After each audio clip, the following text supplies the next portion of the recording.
Now, your Alaska Link weather for Anchorage and South Central.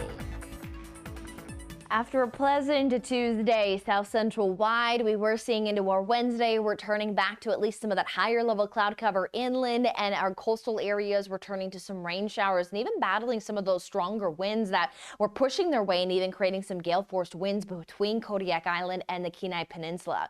Now we're going to continue to stay with still some times of that wind and those steadier showers into our Thursday, especially for our Gulf coastal communities.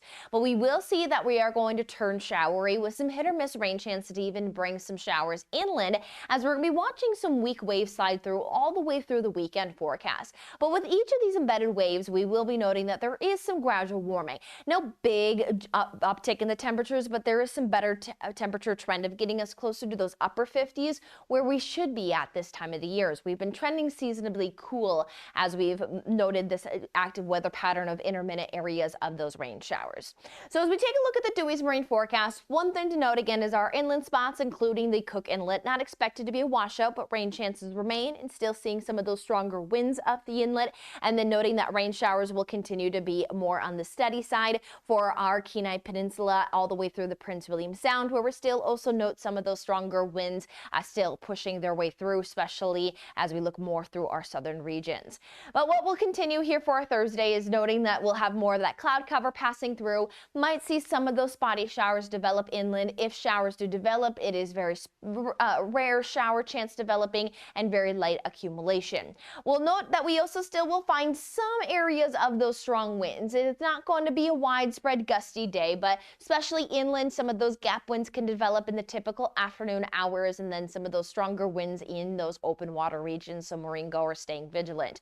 But as we look at the forecast, a lot of the emphasis of that rainfall is staying through more of our Gulf coastal communities there, noting inland, not too much seen there, but we'll note that we also don't see a lot of organization. We don't see those strong reflectivity. So we are going to see that as we start our Friday forecast, we're going to still talk about active weather, but as we mentioned, that rainfall is in the forecast, but it's not going to be a washout. But we note that we still will even keep numbers on the board for our inland spots to our coastal spots. So watching that, we'll be keeping an eye on some daily showers, but also noting that there are going to be large dry pockets. May be lucky to see some of that sunshine, especially filtered sunshine from that higher level cloud cover, where we are at 17 hours and 31 minutes of daylight.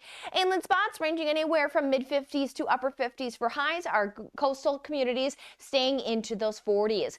Thursday, again, rinse and repeat, 50s inland, 40s outer coastals, looking at areas of hit or miss rain showers, and that's going to be the rinse and repeat setup for that weekend forecast. And then we'll keep an eye on continuing some energy as we head into next week.